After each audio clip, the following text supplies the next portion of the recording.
안녕하세요. 저는 결혼 13년 차 주부입니다. 저에게는 눈에 넣어도 아깝지 않을 정말 귀중한 딸이 있어요. 저희 딸은 특히나 시댁에서 가장 귀중한 보물이기도 한데요. 어떤 가정이든지 손주라면 너무 귀중하게 생각하는 할머니, 할아버지들이 계시겠지만 저희 집은 조금 더 특별하답니다. 이번에 저희 집에 큰 사건이 한 번 있었는데 지금은 어느 정도 마음도 진정되어서 그때 그 충격적인 사건에 대해서 말을 꺼내볼까 해요. 제가 결혼할 때 시동생은 고등학교에 갓 입학한 미성년자였어요. 아이가 태어나고 나서 5살 때 저희가 시댁에 살다 분가를 했으니 매일매일 얼굴을 보며 살았었고 거의 친동생이나 다름없는 사이랍니다. 그런 시동생이 1년 전 결혼을 할 사람이라며 동서를 소개해줬죠. 형수님, 여기 제가 결혼하고 싶은 사람이에요. 진주야, 이분은 내가 진짜 존경하는 우리 형수님이셔. 우리 집은 다른 건 다 필요 없고 우리 형수님 마음에만 들면 돼. 엄마도 우리 형수님 말이라면 전적으로 다 믿는다니까. 형수님이 오케이 하면 집안 사람들 다 오케이 하는 거야. 알지? 우리 귀여운 조카도 우리 집 실세니까 우리 잘 보여야 돼. 아유, 도련님, 농담도 잘하시네요. 안녕하세요. 반가워요. 보시다시피 저희는 결혼한 지도 오래됐고 시동생은 10년 넘게 봤어서 이렇게 농담도 하는 사이가 됐네요. 안 그래도 말씀은 많이 들었는데 실물이 더 아름다우시네요. 어떻게 우리 시동생이랑 만나게 된 거예요? 듣기로는 회사 다니다 만나게 됐다고 하던데. 네, 거래처 담당이셔가지고 친하게 지내다가 이렇게 됐네요. 반갑습니다. 잘 부탁드려요, 형님. 철우 씨한테는 형수님 조카 얘기 정말 많이 들었어요. 특히 철우 씨가 조카를 너무 예뻐하더라고요. 한번 뵙고 싶다고는 많이 말씀드렸었는데 이렇게 만나 뵙게 되었네요. 사실 어머님, 아버님 먼저 뵈야 하지 않을까 했었는데 철우 씨는 형수님을 먼저 보는 게 낫다고 했어요. 아, 그래요? 아, 왜 그랬지? 어쨌든 너무 반가워요. 사실 시동생이 결혼할 사람 있다고 하길래 엄청 놀랬었거든요. 몇 년 전까지만 해도 결혼 안 하겠다고 가족들한테 통보까지 했었는데 이렇게 결혼할 사람을 데리고 와서 놀랬어요. 그만큼 진주 씨가 좋은 사람이라서 마음이 바뀐 건가 봐요. 우리 잘 지내봐요. 네, 형님 말씀 편하게 하세요. 제가 형님보다 15살 어린데 불편해하지 마시고 편하게 말씀해 주세요. 저도 철우 씨 아니었으면 결혼 이렇게 일찍 할 생각 안 했을 것 같아요. 저는 철우 씨가 형님이랑 조카 얘기를 정말 너무 많이 해가지고 어떤 분이신지 정말 궁금했어요. 저야말로 앞으로 잘 부탁드려요. 앞으로 더 친해졌으면 좋겠어요. 처음 봤던 동서는 활발하고 싹싹했어요. 40대였던 저보다 15살이나 더 적었지만 어린 티가 전혀 느껴지지 않을 정도로 예의도 바르고 밝은 사람이었어요. 성격이 저렇게 밝으니까 시동생이 반했던 거구나 딱 느껴지더라고요. 집안에 사실 활달한 사람은 없었는데 동서가 들어오면 집안 분위기가 확 달라지겠다는 생각을 했었죠. 종종 시동생 커플들과도 식사를 하면서 시간을 보냈었고 그때마다 동서는 제 딸도 너무나 이뻐했어요. 시댁에 첫 인사를 오던 날 온 가족들이 시댁에 모여 다 같이 밥을 먹게 되었어요. 화기애애하게 식사가 끝나고 난 후 딸이 유치원에서 새로 배운 노래라면서 가족들 앞에서 신나게 불렀는데 그 순간 동서의 표정을 보니 너무 표정이 안 좋더라고요. 저는 이때 첫 인사를 와서 긴장을 많이 해 체했구나 생각했어요. 부랴부랴 시동생에게 말을 해 동서랑 같이 자리를 마무리할 수 있도록 하고 보냈어요. 그런데 조금 있다가 돌아온 시동생은 당황스러운 말을 꺼냈어요. 속이 많이 안 좋았니? 아이고, 우리가 너무 오랫동안 붙잡아뒀나 보다. 그냥 새 식구 들어오는 거에 신이 나가지고선 처음 온 사람 생각은 안 하고 약이라도 사서 보내야 하는 거 아니니? 아까 보니까 눈물도 좀 글썽이는 것 같던데 미안해서 어쩌니? 음식도 우리가 너무 부담스러운 걸 준비했나 보구나. 내가 이렇게 눈치가 없어. 아유, 엄마, 그게 아니야. 나도 긴장을 많이 해가지고 속이 탈났나 했는데, 그게 아니더라고. 참, 솔직히 난 주변에서 결혼 준비하면서 많이 다툰다고 해서 그 말 전혀 안 믿었거든? 근데 이번에 결혼 준비하면서 진짜 내가 알던 사람이 맞나 싶다니까. 왜? 채에서 그런 거 아니었어? 우리가 뭐 말하다가 실수한 거 있나? 아까 침 물어본 것 때문에 그런가? 하긴 나도 약간 아차하긴 했었어. 둘이서 살 곳인데 괜히 물어본 거 아닌가 싶어가지고 그런 것 때문에 좀 마음이 불편했대? 괜찮아. 말해봐. 우리도 알아야 다음에 조심하지. 아니, 그게 아니라 조카 때문에 아까 우리 앞에서 신나게 노래 불렀잖아. 그거 보고서는 약간 소외된다고 생각했나 보더라고. 나도 처음에 듣고는 좀 황당했는데 진주는 뭐 서운한가 보더라고. 잘 달래서 보내긴 했어. 그래도 첫 인사하는 자리인데 좀 이것저것 물어보고 그럴 줄 알았는데 너무 조카한테만 집중된 것 같다고 하더라고. 뭐? 우리 딸? 그렇구나. 우리 딸이 아까 유난히 열정적으로 노래 부르긴 했지. 근데 되게 예상치 못한 말이긴 하네. 뭐 어쨌든 그럴 수 있는 거니까. 근데 좀 눈물까지 글썽일 정도인가? 아유, 됐다. 그래도 우리가 처음 인사 오고 긴장도 많이 한 애를 신경을 많이 못 써준 것 같네. 그렇게 서운할 정도였다고 하니. 우리야 가족이니까 이래도 괜찮고 저래도 괜찮다고 생각하겠지만 아직 진주는 어색하잖니. 우리한테 손주가 한 명밖에 없어서 그런가. 더 그렇게 느껴질 수도 있지 뭐. 어쨌든 서운했다고 하니 네가 잘 달래주렴. 동서가 서운한 이유를 듣고선 가족들 모두 당황하긴 했지만 그냥 첫날이고 첫 인사니 그럴 수 있다 생각하고 넘어갔어요. 그 후에도 뭐지? 싶은 일들은 종종 일어났는데 결혼을 준비하던 와중에 갑자기 시동생이 차를 바꿨더라고요. 사실 신혼집도 시동생이 준비를 하고 이것저것 들어가는 돈도 많았을 텐데 어떻게 차까지 새 걸로 거기다가 훨씬 큰 차량으로 바꿨길래 혹여나 사돈댁에서 준비해 주신 건가 싶은 생각도 들더라고요. 어머, 도련님, 차도 바꾸셨어요?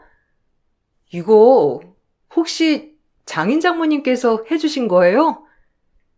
요즘은 장인 장모님 사이사랑이 장난 아니라고 하던데. 오, 도련님, 이렇게 좋은 차도 바꾸고 행복한 결혼 하시네요. 그거 아니에요. 저번에 진주랑 얘기하다 보니까 차를 바꾸는 게 좋을 것 같다고 하더라고요. 나중에 아이도 낳고 그러면 작은 차보다 큰 차가 더 낫다고 하면서 원래 집 사는데 돈 다 쓰려고 했는데 거기서 조금 빼서 사는 게 낫지 않을까 해가지고 뭐 그래서 바꾸게 됐어요. 어차피 나중에 바꿀 거 그냥 지금 했다 생각하려고요. 어머, 진짜요? 이 차 작년에 새로 뽑은 차 아니었어요? 그럼 전에 타던 차는 다 처분하고 이걸로 바꾼 거예요? 와, 도련님 진짜 찐사랑이구나. 우리 남편은 내가 딸이랑 넓게 쓰자고 차 바꾸자고 해도 안 바꾸는데. 동서 말이라면 딱 듣는 거 보니 신기하네요. 그래도 집 사는데도 부담이 좀 있다고 한 거 아니었어요? 차 멀쩡했는데 조금 있다가 사도 괜찮을 것 같은데. 아, 진주가 보기에는 엄청 순해 보여도 한번 고집 부리면 제가 이기지를 못하거든요. 자기가 결정한 건 추진해야 성이 풀리는 스타일이라서 이번에도 이것 때문에 엄청 투닥거리긴 했어요. 뭐 그래도 제가 져야죠. 어차피 저도 바꾸려고 했던 거였으니 그냥 좋은 게 좋은 거다 생각하기로 했어요. 형수님, 가족들한테는 이거 비밀이에요. 알았죠? 그냥 제가 바꾸고 싶어서 바꾼 걸로 해요. 시동생은 워낙 성격이 순하고 다툼을 별로 좋아하지 않는 편이라서 그런가 동서 말은 거의 다 듣는 듯 했어요. 중간중간 터무니없는 요구를 하는 것 같았지만 어쨌든 시동생이 다 받아주더라고요. 정말 찐 사랑이구나 생각도 했지만 한편으로는 조금 걱정이 되기도 했고 첫인상과는 다른 사람일 수 있겠다는 생각을 그때 처음 하게 되었어요. 어느 날은 시동생이 웨딩 촬영을 한다고 했던 날이었어요. 저녁에 갑자기 집으로 찾아와서 놀랬는데 남편이랑 시동생이 오랜만에 술을 진탕 마시더라고요. 그러더니만 하소연을 하는데 정말 기가 막혔죠.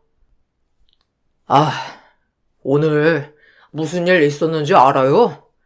아, 형수님, 진짜 저 오늘 너무 화가 나가지고 웨딩 촬영하고 나서 사실 진주랑 오붓하게 시간 보내려고 호텔도 예약해놓고 있었는데 웨딩 촬영 거의 마무리되고 있는데 장인 장모님이 나타나시더라고요.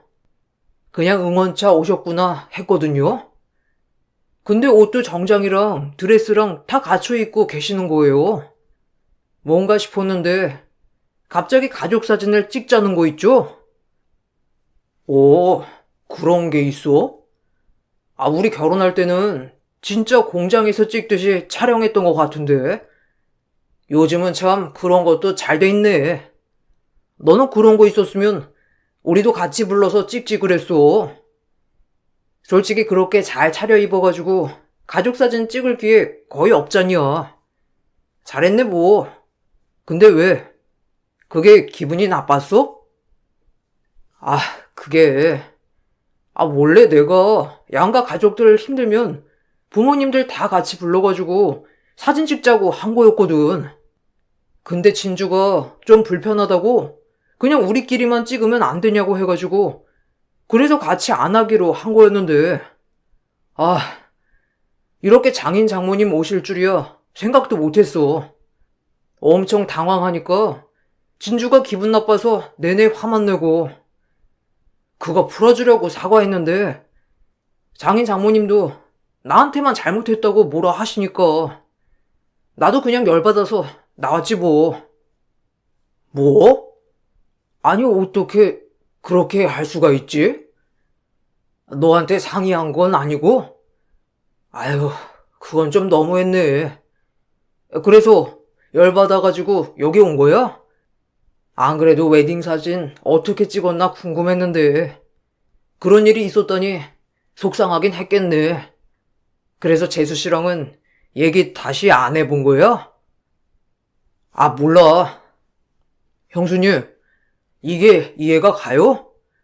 저랑 형이야 남자니까 그렇지만 형수님은 여자니까 진주가 무슨 생각으로 그랬는지 이해가 가세요? 아, 저는 도저히 이해가 안 돼서요.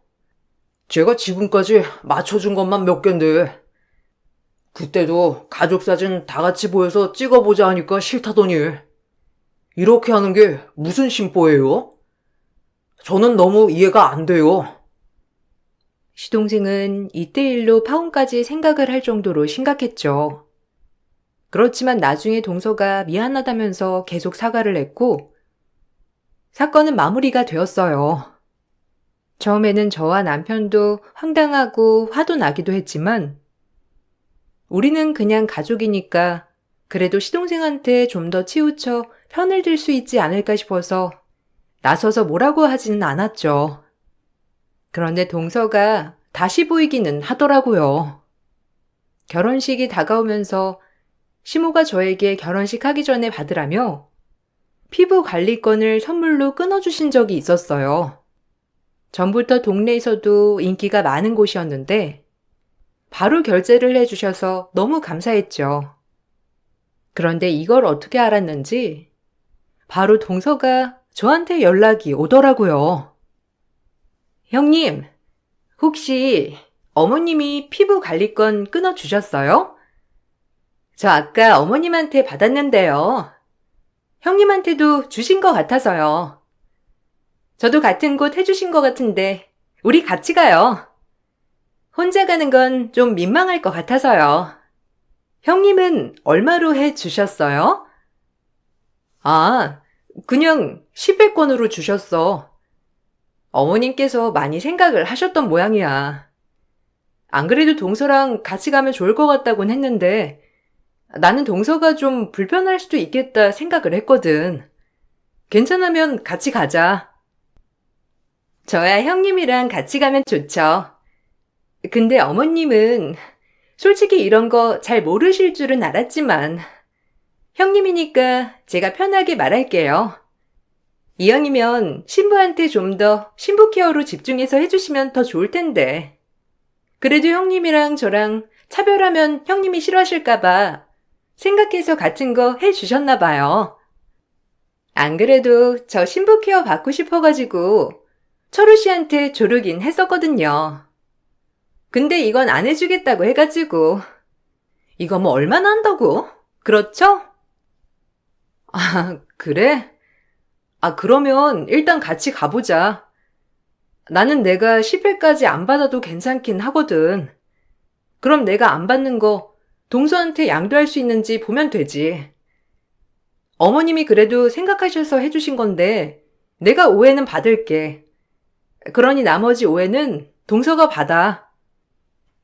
이렇게 막상 관리를 받으러 갔을 때 동서는 이것저것 더 추가를 해서 플러스로 금액이 나왔더라고요.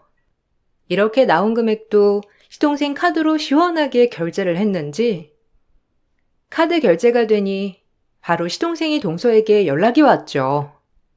당황해하는 목소리가 핸드폰 너머로도 흘러나와 마음이 착잡했어요. 우여곡절 끝에 결혼식이 끝이 나고 나서도 사건은 멈추지 않았어요. 신혼여행지에서 신나게 지내야 할 시동생이 급하게 남편에게 연락이 왔죠. 그 용건은 바로 돈이 부족하다는 말이었습니다. 당신 혹시 우리가 주기로 한 돈 다 준 거 아니야? 철우가 갑자기 돈 좀 더 보태주면 안 되냐고 연락이 왔네. 당신한테는 비밀로 하고 나한테 조금만 빌려달라고 하는데 우리 그래도 꽤 주기로 했던 것 같은데.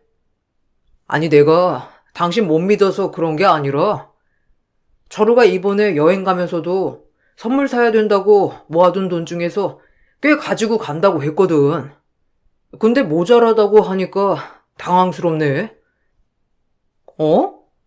돈이 모자라대? 아닐 텐데. 우리가 준 것도 있는데 어머님 아버님도 따로 챙겨주셨다고 하셨는데 모아둔 돈도 있을 테고 왜 모자라지? 내가 다시 확인해 볼게. 분명 내가 현금으로 다 줬거든? 내가 혹시라도 잘못 준 거일 수도 있으니까 한번 찾아볼게. 근데 잘못 줄 수가 없는데 말이야. 그러게. 애가 어디다 두고 가버린 거 아니야? 우리도 처음에 해외여행 갔을 때 비자 카드 아닌 곳에 돈 넣어둬가지고 빈곤하게 있다가 오긴 했잖아. 얘가 또 날 닮아가지고 그런 거 아니야? 생각보다 물가가 비쌀 수도 있는 거고. 어쨌든 우리가 신혼여행 간지 오래됐으니까 뭐 잘 모를 수도 있으니 일단 보내달라고 했던 돈도 보내주고 나중에 물어보지 뭐. 나중에 신혼여행지에서 돌아온 시동생에게 남편이 슬쩍 물어보니 동서가 가방을 엄청 샀다고 하더라고요. 거기다가 명품 옷이며 이것저것 선물용이라면서 샀다고 하는데 정작 주변에서 선물로 받았던 건 없었죠. 결혼 준비부터 신혼여행지 사건까지 쭉 보면 동서의 씀씀이가 생각보다 크다는 걸 알겠더라고요. 조금 시간이 흐르고 남편이 갑자기 저한테 고민이 있다면서 슬그머니 얘기를 꺼내기 시작했어요. 그 재수씨 말이야. 지방에서 쭉 나고 자랐다고 했지? 아, 사실 재수씨가 여기 사람이 아니니까 뭐 과거 일 어쩌고 이런 걸 들을 일이 없으니 그냥 별 생각은 안 했었는데 우리 회사에 김대리 있지? 김대리가 재수씨랑 동창이더라고. 같은 고등학교를 나왔대. 저번에 우리 밖에서 다 같이 밥 먹었을 때 그때 지나가다가 본 모양이야. 어머, 그래? 신기하다. 여기서 지역도 멀고 거기 작은 학교라고 하지 않았어? 그래서 동서도 여기 오고 나서는 동창들 거의 만난 적 없다고 했는데 언제 한번 서로 소개해줘. 엄청 반가워하겠네. 근데 왜? 왜 그렇게 조심스럽게 말해? 아, 그게 김대리 말로는 재수씨가 고등학교 때 좀 좋은 애는 아니었다고 하더라고. 소문이 많이 안 좋았나 봐. 김대리도 처음에는 그냥 말하지 말까 생각했었는데 회식하다가 말하더라고. 내가 괜한 얘기를 들은 건가? 그 얘기 듣고 나니까 재수씨 얼굴 보면 좀 그러기도 해서. 당신은 어떻게 생각해? 그냥 과거는 과거일 뿐이지? 뭐, 우리가 끝까지 몰랐으면 솔직히 그럴 거라고는 전혀 생각을 못 했을 거잖아. 그만큼 지금은 싹싹하고 성격도 좋고 시동생이랑도 잘 지내던데? 어머님이랑도 자주 만나는 것 같고 과거야 우리가 알 수 있는 건 없으니까 일단 소문만 듣고선 믿을 수 없으니 어쩔 수 없지. 그냥 못 들은 걸로 하고 넘어가. 얘기한다고 해서 뭐 달라질 것도 없고. 남편은 찝찝했지만 그렇다고 과거를 밝힌다고 해서 뭔가 달라질 게 있을까란 생각을 했었어요. 지금 생각해보면 이때가 좀 더 일찍 벗어날 수 있는 기회였겠구나 싶기도 했네요. 어쨌든 소문이 그렇다고 했던 거와는 다르게 막상 만나면 너무나 좋은 사람이었고 화 한 번 내지 않는 동서였어요. 더군다나 앞선 여러 사건들이 싹 사라질 정도로 살림도 살뜰하게 잘하고 시동생과도 시댁과도 잘 지냈죠. 가끔씩 시동생 부부와 함께 밥을 먹을 때가 있었는데 만날 때마다 동서는 저희 딸을 너무 살뜰하게 잘 봐줬어요. 동서, 진짜 동서 오고 나니까 우리 딸이 너무 좋아해서 내가 질투날 정도야. 어떻게 이렇게 아이가 동서를 좋아하지? 동서도 어떻게 이렇게 아이를 잘 봐? 너무 신기하다. 그러고 보니 동서 임신 준비하고 있다고 했지? 몸 건강 잘 챙겨. 요즘은 마음이 편안해야 한다고 하더라고. 나도 더 늦기 전에 둘째 있었으면 좋았겠지만 뭐 이젠 우리 딸로 충분하지 뭐. 형님, 저는 수빈이 같은 딸 낳으면 정말 소원이 없을 것 같아요. 이렇게 야무지고 착하고 순하고 얼마나 좋아요. 솔직히 말하면 저 형님네랑 이렇게 식사하는 것도 다 수빈이 만나라고 하는 거라니까요. 전에는 남편이 조카를 엄청 좋아하길래 왜 이렇게 애틋하나 생각도 들었었는데 막상 수빈이 만나보니까 왜 그런지 알 것 같아요. 그렇지? 여보, 수빈이가 엄청 귀염둥이라니까. 우리 집에는 보물이야, 보물. 그렇죠, 형수님? 그나저나 형수님 임신하셨을 때도 이렇게 힘드셨어요? 저희도 아이 가지려고 엄청 노력하는데 한 번을 성공 못 하더라고요. 제가 요새 일을 너무 많이 해서 그런가, 피곤해서 그런가, 요즘은 그냥 병원에 가서 검사라도 받아야 하나 생각하고 있다니까요. 그래, 네가 가서 검사를 받아봐. 내가 보기에는 네가 너무 일만 해서 그런 것 같아. 운동도 하고 영양제도 챙겨 먹어야지. 재수 씨만 노력할 게 아니라 네가 더 노력해야지. 요즘은 젊다고 다 빨리 임신하는 건 아니니까 여유롭게 신혼도 즐기고 해라. 아주버님, 저희는 얼른 수빈이 같은 딸 낳고 싶은걸요? 신혼도 중요하지만 딸이랑 오붓하게 시간 보내면 얼마나 좋겠어요. 수빈이를 자주 봐야 저희가 딱 이렇게 똑 닮은 아이를 낳지 않을까요? 형님이 기운도 주세요. 저희 노력하는 만큼 얼른 아이 가질 수 있게 형님이 응원해 주시면 더 좋을 것 같아요. 시동생 부부와의 식사 자리는 늘 화기애애했어요. 중간중간 저보다 더 나서서 딸을 데리고 나가 놀아준 덕분에 저도 편하게 식사를 할 수 있었죠. 그런데 이상하게 한 번씩 이렇게 식사를 하고 나서 집에 오면 딸이 이상한 소리를 하기도 했어요. 매일 딸을 돌아가면서 재우는데 어느 날은 남편이 딸을 재우더니 오늘은 이상한 소리를 했다면서 말을 했어요. 여보, 혹시 여보 딸한테 이런 말 한 적 있어? 용돈 준다고 하는 거. 딸이 갑자기 자기한테 용돈을 달라고 하네?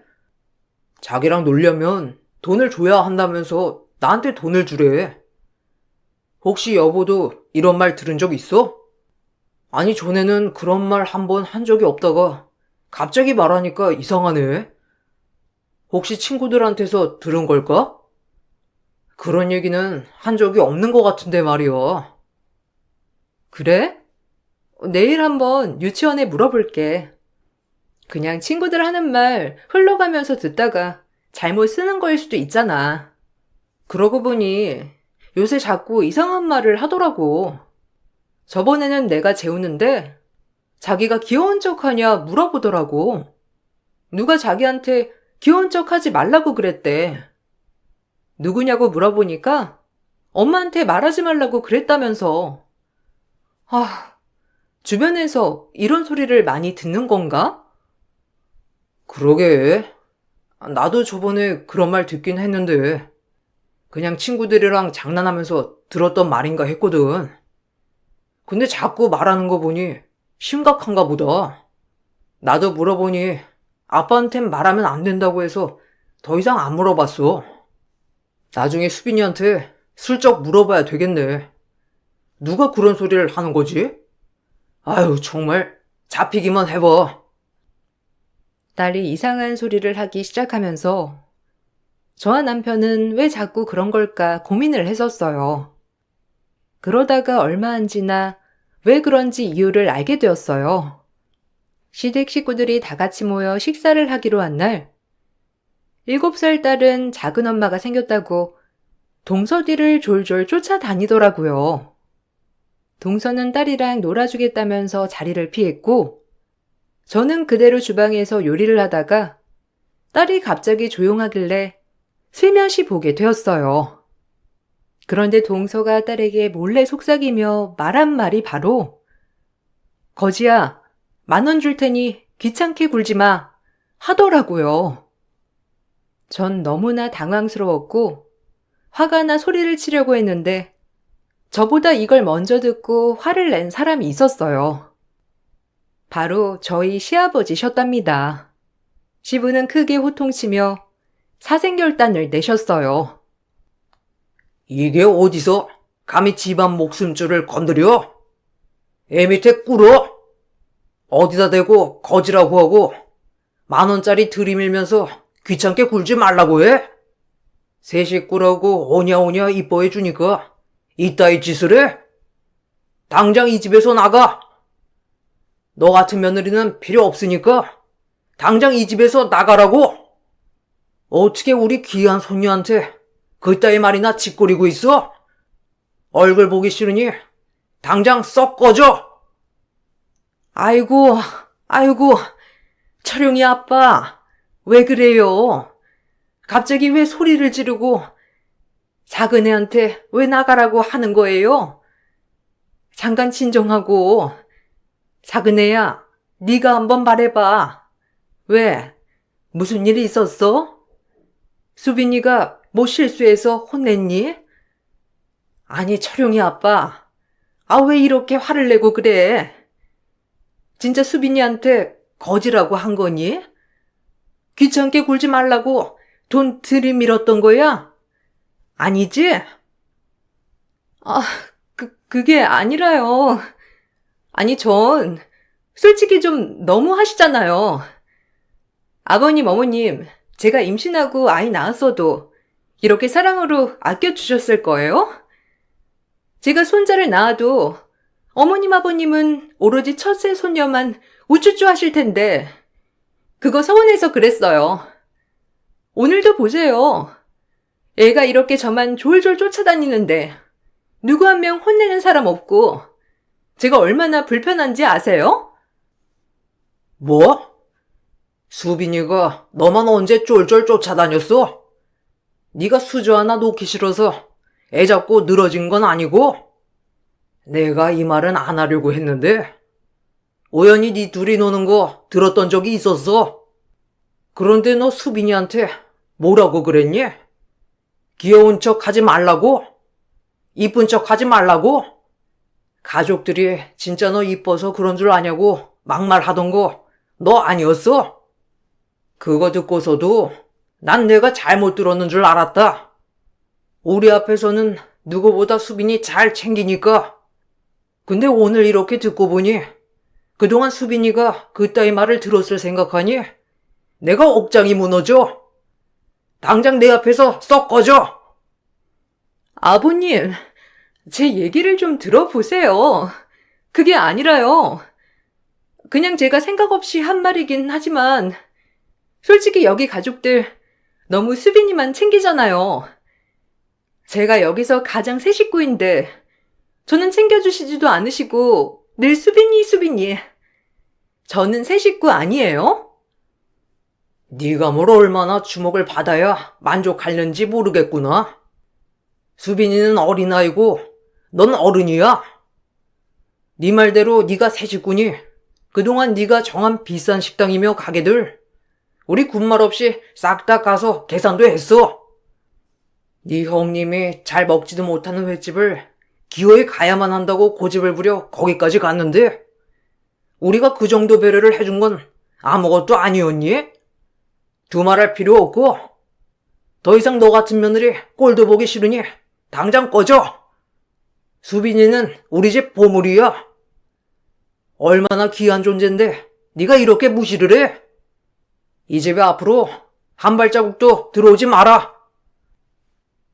시부는 크게 화를 내면서 동서를 내쫓았고 딸을 잡아먹을 듯 노려보던 동서는 시동생 손에 이끌려 나갔습니다. 사실 시댁 식구들이 저희 딸을 보물로 생각하는 이유가 있었어요. 딸은 어릴 적부터 시댁 식구들 목숨을 여러 번 살렸기 때문이었죠. 도리가 지났을 때쯤 다 같이 시댁에서 자고 있었는데 딸이 갑자기 새벽에 집이 떠나갈 듯이 울었을 때가 있었어요. 가족들이 화들짝 놀라 다 깨서 불을 켜니까 칼까지 들고 있었던 강도가 집으로 들어오던 찰나였었죠. 그 후에도 가족여행을 떠나다가 갑자기 딸이 이 길로 가지 말자고 너무 울어서 경로를 급 변경한 적도 있었어요. 이날 도로에 블랙아이스가 잔뜩 깔려서 크게 몇 중 추돌사고로 사망자까지 나왔었는데 딱 저희가 지나갈 뻔한 시간이더라고요. 뿐만 아니라 시부가 내열간에 거의 막혀 있었을 때 내 딸이 시부를 보고선 할아버지가 이상하다며 계속 말을 해서 검진을 받았는데 내열관이 막혀 터지기 일보 직전에 발견을 한 적도 있었고 시동생이 새벽에 들어오지 않았던 날이 있었는데 딸이 자다가 시동생한테 전화를 걸어야 한다면서 고집부려 전화를 걸었더니 전화를 받으려고 멈춰선 시동생 코앞으로 차가 지나가 다행히 사고를 면했던 적도 있었어요. 이 밖에도 여러 사건들이 있어 그 후로 저희 딸은 시댁에서 귀중한 존재가 되었죠. 이렇게 귀중한 손녀에게 함부로 말을 했으니 시부는 크게 화가 날 수밖에 없었던 것이었어요. 그날로로 시동생은 동서와도 크게 다퉜던 모양이더라고요. 그래도 어찌어찌 잘 풀어나가는 듯 보였지만 어느 날 시동생은 이혼을 하겠다며 선언을 했습니다. 아, 내가 진짜 기가 막혀가지고. 그래, 아이 생각이 없으니까 우리 수빈이한테도 그따위로 말할 수 있었던 거지. 형수님, 진주 걔 지금까지 뭐 했는지 아세요? 피임 시술 받았더라고요. 기가 막혀서. 자기 산부인과 검사했는데 이상 없었다면서 임신 안 되는 거 다 제 탓이라고 그렇게 떵떵거리며 얘기하더니 저 그 집 가서 저 때문에 임신 안 되는 거라고 얼마나 소리를 들었는지 몰라요. 근데 저 몰래 피임 시술 받아서 임신이 안 됐던 거였어요. 네? 피임 시술이요? 아니, 임신을 하기 싫으면 말을 하면 되지. 무슨 피임 시술까지 받아요? 그러면 동서가 지금까지 임신하고 싶다고 한 것도 다 거짓말이었던 거예요? 아니, 왜요? 그러기까지 거짓말을 해야 할 이유가 뭐가 있어서? 동서랑 얘기는 해봤어요? 네, 그냥 자기는 아이가 싫대요. 지금까지 수빈이랑 잘 지냈던 것도 그냥 잘 지낸 척 한 거였다고. 자긴 평생 아이 낳을 생각 없다고 하더라고요. 진작에 말이라도 하지. 결혼하기 전에는 그렇게 빨리 애 낳고 싶다고 하더니만 진짜 속았어요. 그거 말고도 그동안 살뜰하게 살림하는 줄 알았는데 제 돈 가지고 친정에 다 퍼다주고 있었더라고요. 그나마 마이너스 아니니까 다행이라고 해야 할지. 에휴. 동서는 생각보다 더 놀라운 사람이었어요. 저희에게 했던 말들은 죄다 거짓이었죠. 누구보다 시동생은 더 이상 동서를 믿지 못하겠다며 이혼하겠다고 선언을 했어요. 시동생 말로는 동서도 이혼을 원할 거라고 했지만 동서는 끝까지 이혼은 하지 않겠다고 고집을 부렸죠. 아무리 시동생에게 말을 해도 통하지 않았는지 저에게까지 연락이 오더라고요. 형님, 그래도 너무하시네요. 어떻게 상황은 잘 풀리고 있는지 저한테 연락이라도 해주셔야 하는 거 아니에요? 솔직히 남편이야 저쪽 집 사람이지만 형님이랑 저는 외부 사람이잖아요. 그러면 저랑 편먹고 어떻게든 잘 풀려고 해야지. 뭐 어쨌든 남편은 자꾸 헤어지자고 저한테 겁주는데 진심은 아닌 거 알지만 계속 집에는 안 들어오고 있어서요. 혹시 거기 있어요? 와, 이런 게 뻔뻔하다고 하는 거구나. 어떻게 나한테 아무렇지 않게 연락을 해올 수가 있어? 진짜 신기하다. 나는 죽어도 그렇게 못할 것 같은데. 우리 딸한테 한 말 사과나 해. 그따위 말 짓거려놓고 지금 나한테 뭐? 서운해? 장난하자는 거야? 내가 이 집 사람이던지 외부 사람이던지 그건 아무 상관없고 너 같은 애랑은 같은 편 안 먹어. 어머, 형님, 어떻게 너라고 하실 수가 있어요? 저한테 그렇게 동서 잘만 했으면서 형님도 생각을 해보세요. 제 입장을. 저는 이제 들어온 새 식구인데 고작 7살 꼬맹이한테 시선이 집중되면 서운하지 않겠어요? 이거 완전 또라이네. 뭔 생각으로 사는 거야? 어떻게 어린애랑 어른이랑 비교를 하고 앉아있어? 진짜 욕을 먹고 싶어서 전화를 했는가 본데 너한테는 욕도 아까워. 꼴 보기도 싫으니까 꺼져! 버라이어티에 했던 동서는 결국 시동생의 이혼 소송으로 헤어지게 되었어요.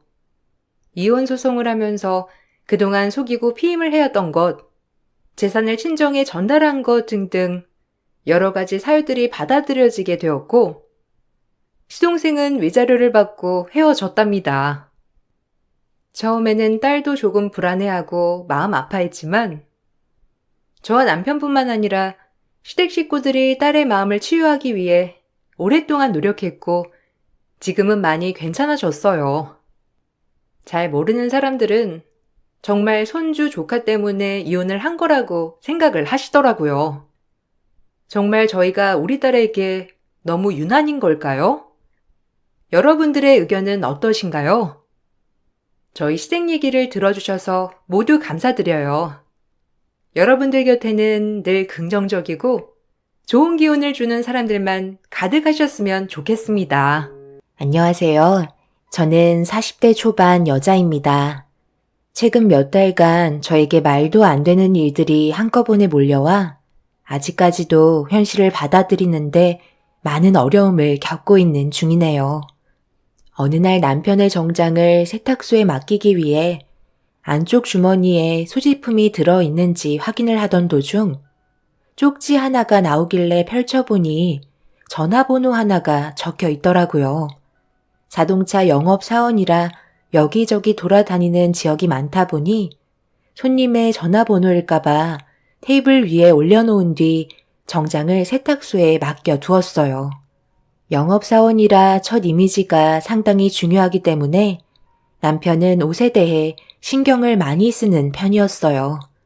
그렇게 세탁소에 들렸다가 집으로 들어오는 도중 사람 상대로 말을 많이 해야 하는 남편 목에 기름칠을 좀 해주려고 삼겹살 좀 사려고 정육점에 들어가려 하는데 제 옆으로 순식간에 지나간 차량 한 대가 남편 차량의 번호판이더라고요.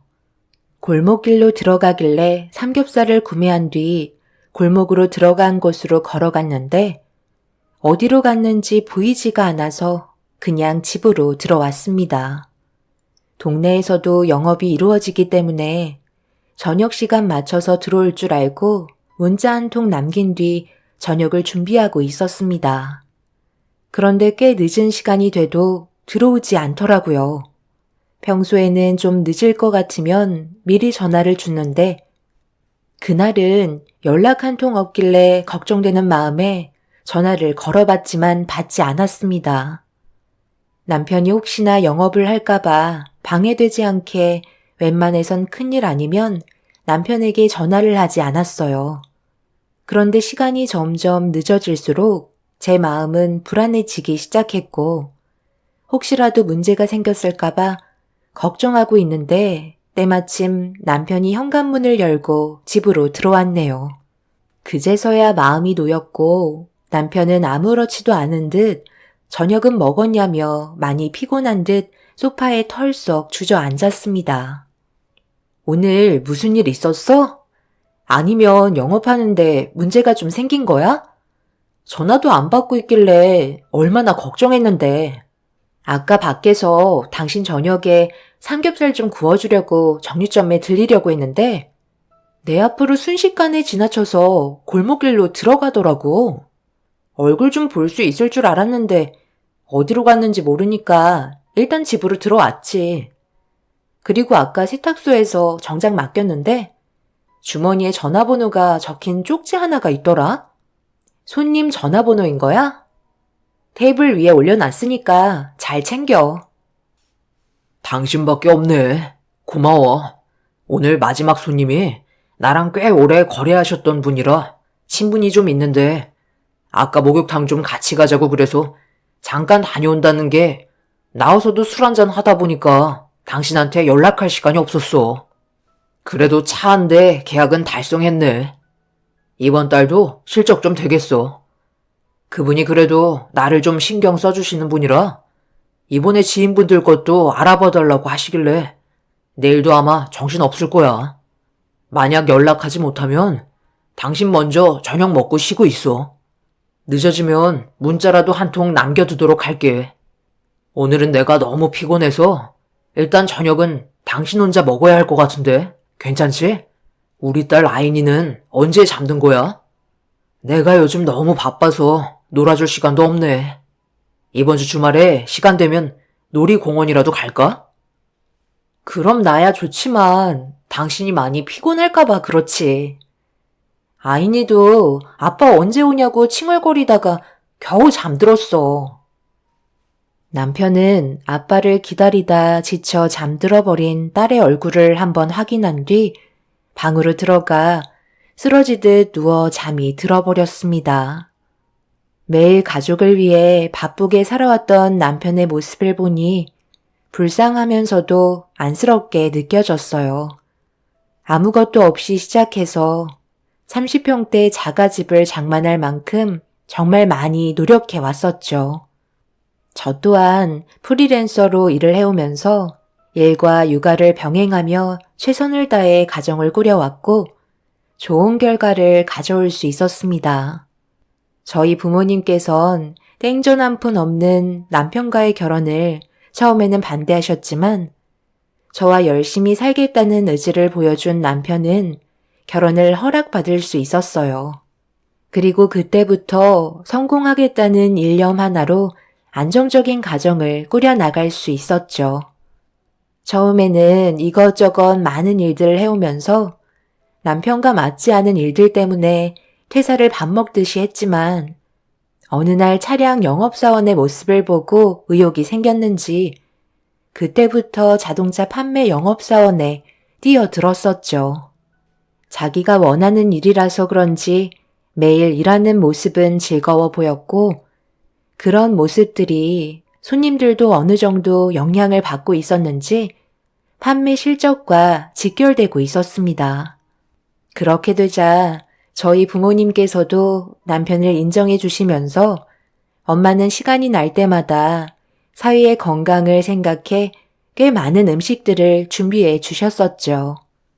처음에는 반대를 하셨지만 시간이 지나면서 남편을 사위로 인정하게 되었고 직업상 끼니를 거르게 되는 상황들이 많다 보니 남편이 굶지 않게 엄마는 뒤에서 꽤 많은 걸 신경 써 주셨습니다. 그렇게 부모님께 인정받고 안정적인 삶을 유지하며 살아가고 있던 어느 날 엄마한테 전화가 오길래 받았는데 갑자기 이상한 말을 늘어놓기 시작하셨어요. 오늘 엄마가 조서방 근무하는 매장에 찾아가서 음식을 건네주고 나왔는데 어떤 여자 손님이 내 뒤를 따라오더라고. 조서방이 나를 보자마자 반갑게 맞아주길래 내가 만든 음식을 건네줬거든. 그런데 뒤따라오던 여자 손님이었는지 차에 대해 이것저것 물어보길래 일하는데 방해될까봐 일단 급하게 밖으로 나왔어.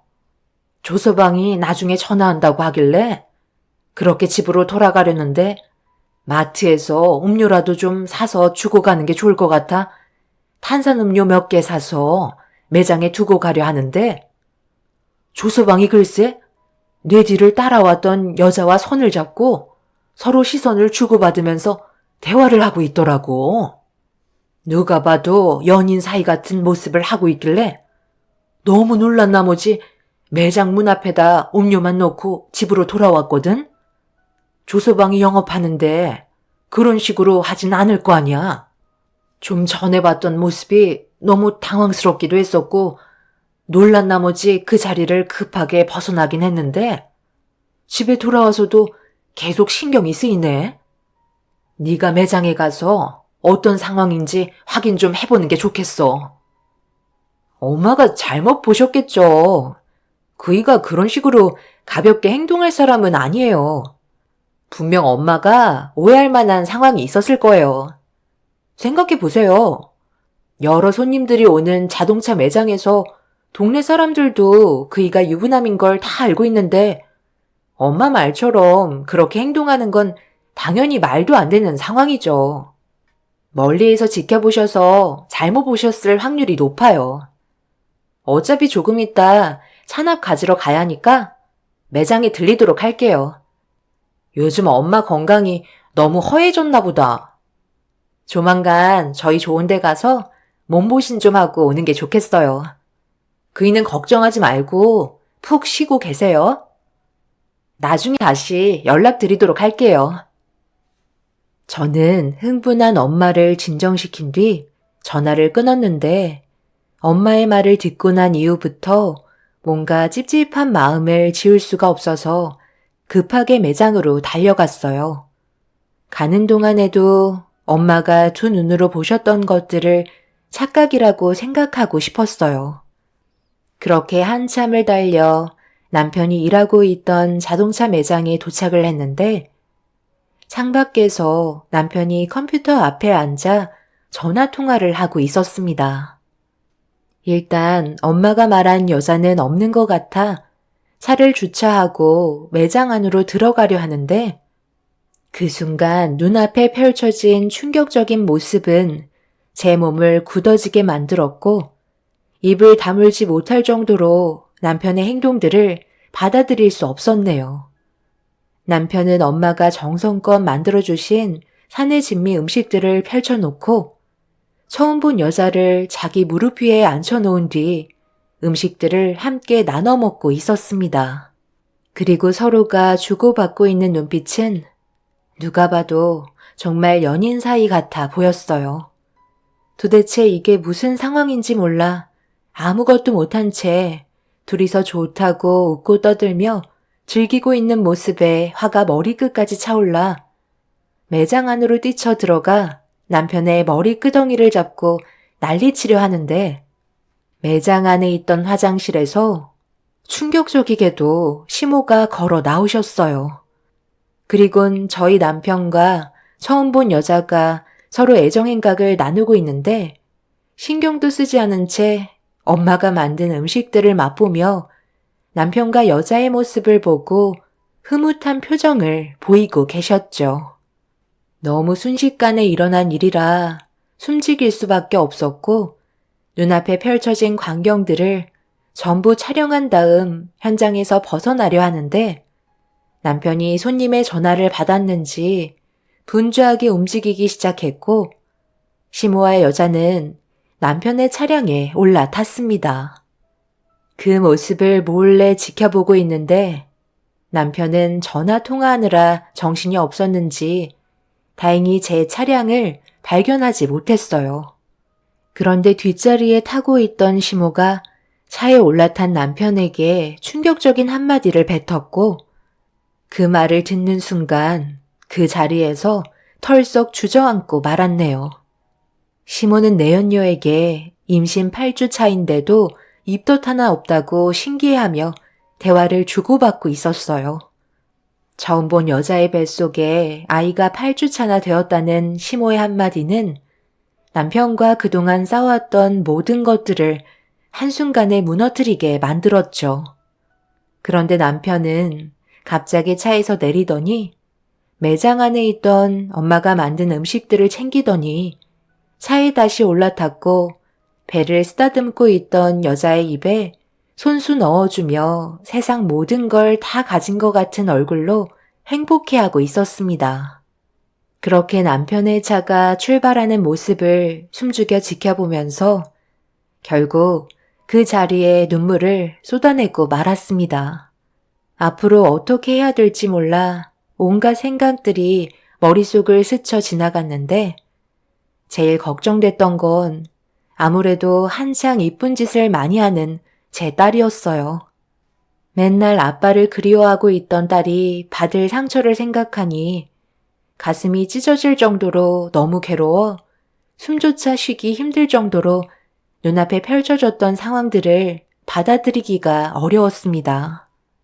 남편의 차가 멀리에서 신호에 걸려 대기하고 있는 걸 보고 있는데 저도 모르게 뒤를 밟아보는 게 좋을 것 같아 급하게 차에 시동을 걸어 남편의 뒤를 쫓았어요. 그런데 또 한 번 놀라게 되는 일이 눈앞에 펼쳐지고 말았습니다. 영업을 마치고 다시 차에 올라타 출발한 남편을 뒤쫓고 있는데 얼마 전에 남편이 골목에서 사라졌던 그 길로 또다시 진입을 하길래 거리를 유지하며 뒤를 따라가니 그곳은 다름 아닌 내연녀의 집이었네요. 그리곤 시모와 내연녀가 차에서 내렸고 남편은 내연녀를 부축해주면서 건물 안으로 들어가는 걸 두 눈으로 목격하고 말았습니다. 한순간에 모든 것들이 눈앞에 펼쳐지고 있는 광경을 어떻게 받아들여야 할지 몰라 온몸이 떨리기 시작했어요. 그리고 잠시 뒤 시모와 남편이 내연녀의 집에서 나와 급하게 현장을 벗어나는 모습을 볼 수 있었습니다. 그날 하루 동안 엄청나게 많은 것들을 한순간에 목격하게 된 터라 더 이상 남편과 시모를 따라갈 수가 없었어요. 그리고 저는 차 안에서 내연녀의 집을 바라보며 몇 시간 동안 눈물을 흘리며 진정을 하지 못하고 있었습니다. 바람 피운 것도 모자라 임신까지 만들어 놓고 시모와 함께 이런 사실을 전부 숨기고 있었다는 거에 남편과 시모와 그리고 내연녀를 절대 용서하고 싶지 않았습니다. 제가 가진 모든 것들을 동원해 그 사람들을 무너뜨려도 이미 상처받은 마음 풀리지 않을 게 뻔하지만 그래도 제 눈에서 피눈물이 흐른 만큼 그 사람들도 똑같이 당해야만 앞으로 살아갈 수 있을 것 같았어요. 그렇게 한참 동안 내연녀의 집을 바라보면서 많은 것들을 계획하게 되었고 저는 평소처럼 행동하면서 복수를 위해 준비하기 시작했죠.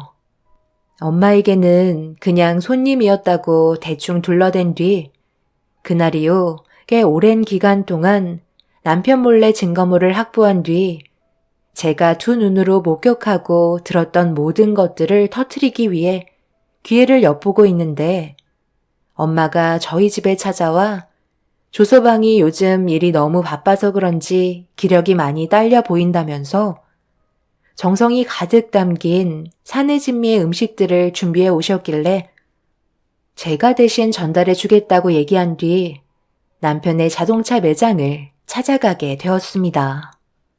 평소처럼 손님과 대화를 주고받고 있던 남편과 눈이 마주쳤고 억지로 미소를 띈 뒤 테이블 위에 엄마가 만들어주신 음식들을 올려놓고 정신없이 바쁘게 움직이고 있는 남편과 눈 인사를 건넨 뒤 저는 집에 돌아가는 척 연기를 하며 건너편에 주차되어 있던 제 차에 올라타 상황을 지켜봤습니다.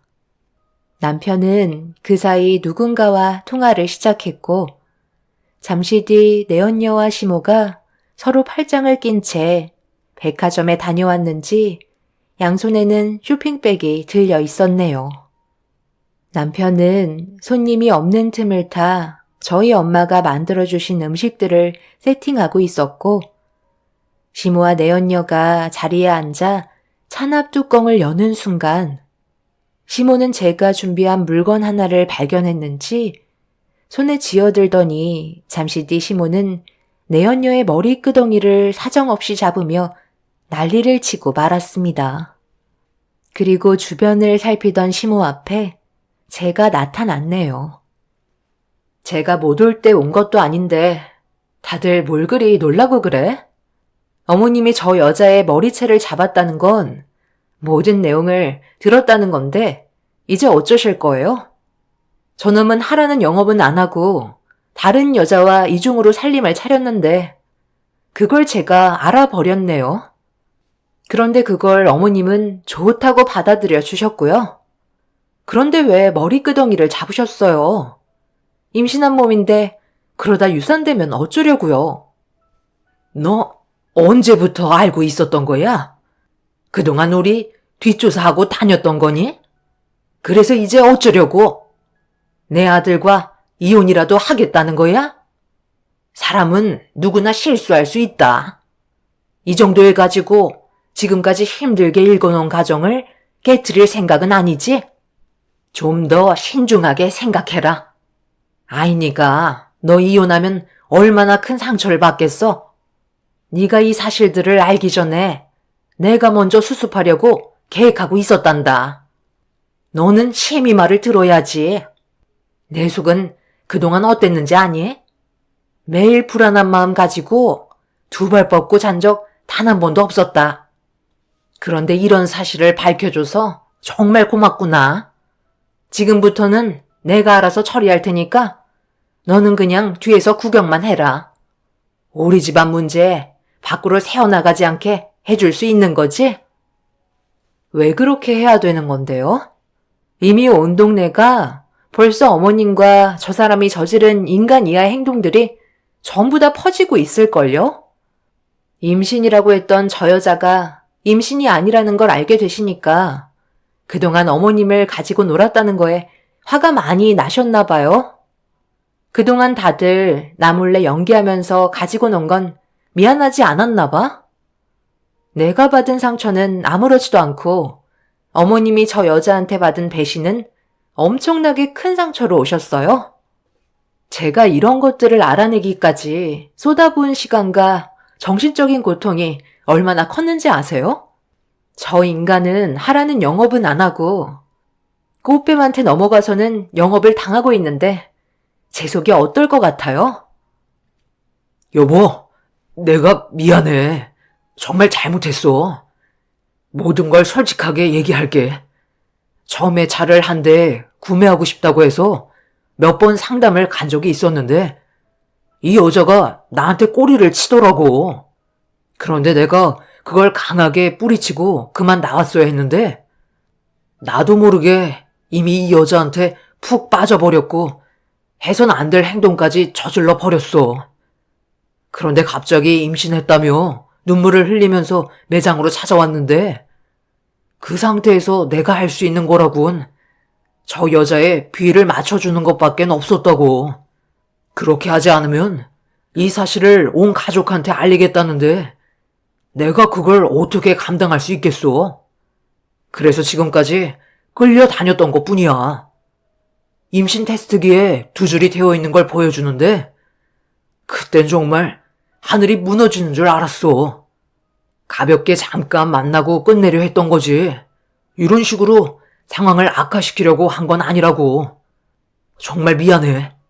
한 번만 용서해주면 안 될까? 내가 앞으로 평생 당신 떠받들면서 살게. 그래서 이 사실을 숨기기 위해 당신은 당장 현금화할 수 있는 재산들을 전부 저 여자한테 넘겨준 거야? 끝까지 거짓말 할래? 내가 어디까지 미행했을 것 같아? 나랑 이혼하고 저 여자한테 가려고 이혼 서류까지 준비했다면서. 그걸 지켜보고 있던 내 기분은 어땠을 것 같아? 당신은 나랑 함께한 세월은 아무것도 아니었니? 아이니가 받을 상처는 생각 안 해봤어? 아들, 너 저 꽃뱀한테 전 재산을 넘겨줬다는 게 사실이야? 이런 정신 나간 놈? 당장 경찰에 전화부터 해야 되겠다. 어머님이 큰 소리칠 입장은 아니시죠. 애교 많고 부침성이 좋은 저 꽃뱀이 며느리로 훨씬 더 마음에 든다며 조만간 저를 내칠 거라고 하셨잖아요. 둘 다 똑같으면서 끝까지 거짓말로 저를 농락하는 건가요? 아버님, 이제 그만 나와주세요. 시부는 모든 상황을 뒤에서 듣고 계셨고 손에 들고 있던 녹음기를 남편과 시모의 얼굴에 집어 던지며 이성을 놓아 버리셨습니다. 시부가 나타나자마자 남편은 도망치려고 했지만 시부에게 멱살이 잡힌 채 주먹이 얼굴에 내리꽂혔고 시모는 그 자리에서 무릎을 꿇고 눈물을 흘리며 한 번만 용서해달라고 손이 발이 되도록 빌고 있었습니다. 그리고 잠시 뒤 저희 부모님이 급하게 매장 안으로 들어오셨어요. 남편과 시모는 너덜거린 상태로 저희 부모님을 보며 경악을 하셨고 엄마는 시모에게 냅다 달려가 머리채를 사정없이 흔드셨네요. 모든 증거물들을 저희 부모님께 전달해 드린 뒤 매장으로 와달라는 메시지에 급하게 달려오셨고 아빠는 남편의 멱살을 잡고 패대기를 치셨습니다. 그리고 엄마는 내연녀의 머리채를 사정없이 흔들면서 남의 가정을 깨고 무사할 것 같냐고 절대 용서하지 않겠다면서 동네가 떠나갈 정도로 분노하셨습니다.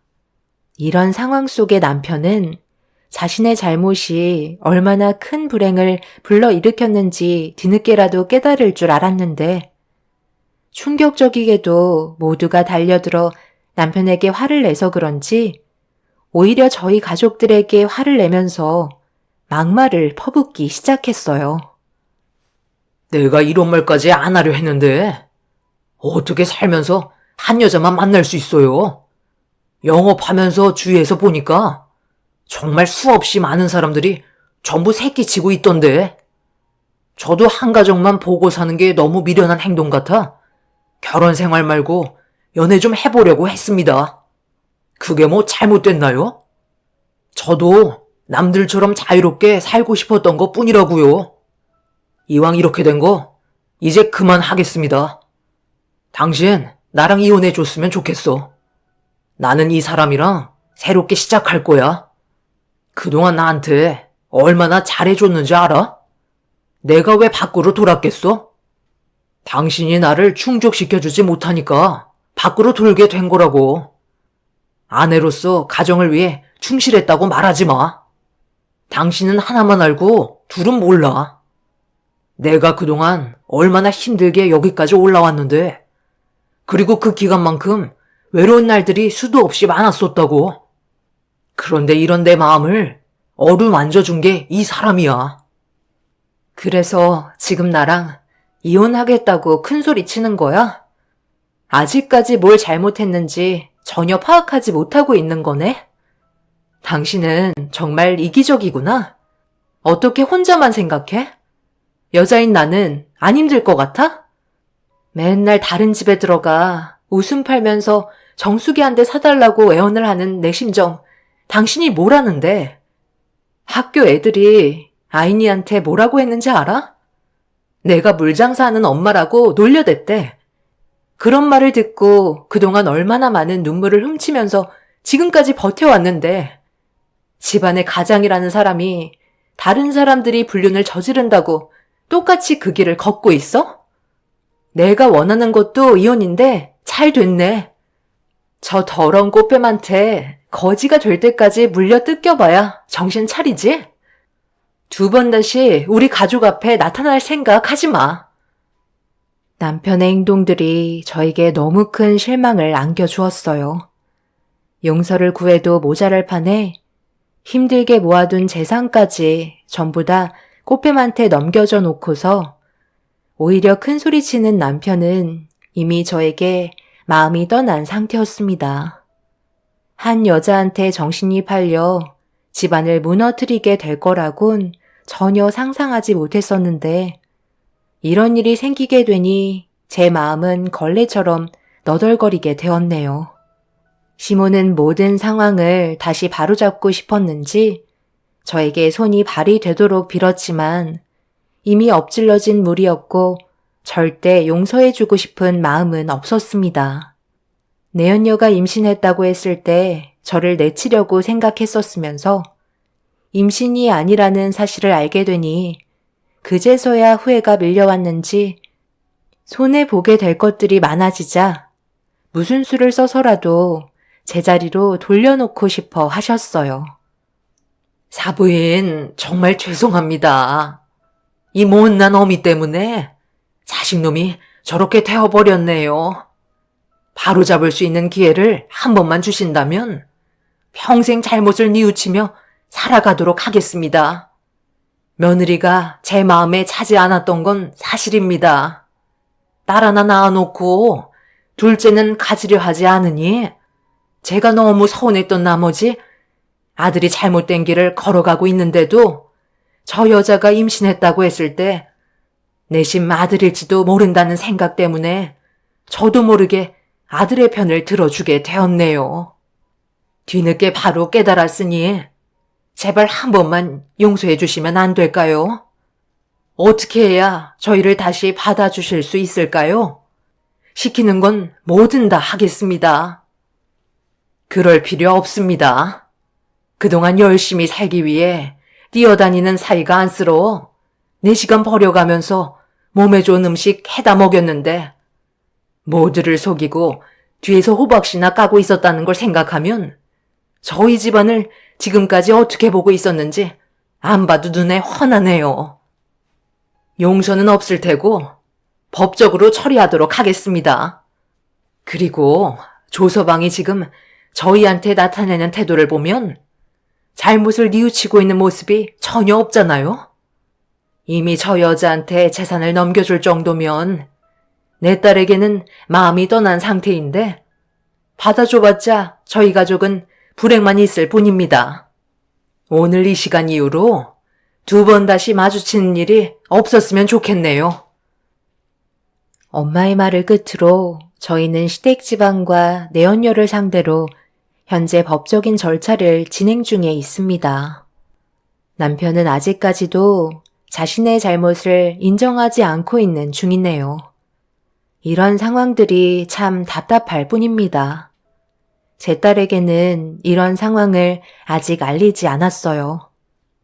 어린아이가 감당하지 못할 너무 큰 일이라 집에 들어오지 않는 남편이 멀리에서 일하러 갔다고 둘러댔네요. 앞으로 어떻게 살아야 할지 앞이 막막합니다. 지금 현재 법적 소송 중이고 숙려기간에 접어든 상태입니다. 지금까지 남편은 연락 한 통 없는 중이지만 시부모님께서는 저희 집에 찾아와 용서를 구하고 계시네요. 좋게 해결하길 원하고 있지만 제가 받은 상처는 조금도 회복되지 않았기 때문에 용서는 없을 것 같습니다. 앞으로 있게 될 상황들을 제 딸에게 어떻게 설명을 해야 할지 걱정이에요. 이런 아픔을 가지고 있는데도 저는 밥 벌어 먹고 살기 위해 정수기를 팔러 고객님 집으로 향하고 있네요. 웃지 못할 상황인데 웃어야 하는 제 자신이 너무 싫습니다. 제 사연 들어주신 분들, 오늘 하루도 힘내시길 바랄게요. 감사합니다. 안녕하세요. 저는 남편과 이혼을 하고 홀로 서기를 시작한 40대 초반 여자입니다. 9살 된 딸과 새로운 지역에서 하루하루 열심히 살아가고 있었는데 어느 날 부모님께 갑자기 연락이 왔어요. 저와 더 이상 법적으로 아무런 관계도 아닌 남편이 친정으로 찾아갔던 이유는 제가 살고 있는 집을 알아내기 위해서였어요. 당연히 부모님께서는 저와 딸이 살고 있는 집을 알려주지 않으셨지만 그때부터 불안해지기 시작했어요. 혹시라도 부모님께 안 좋은 상황들이 생기게 될까봐 걱정을 안 할 수가 없었어요. 그래서 남편이 부모님 집에 더는 접근하지 못하게 경찰서에 신고를 해둔 상태입니다. 찾아온 이유를 듣게 됐을 때 정말 어이가 없었어요. 콩깍지에 제대로 쓰여서 제 말은 조금도 들으려 하지 않았던 남편이 이제 와서 정신을 차렸다고 용서를 구하겠다는데 누가 그 말을 믿어주겠어요.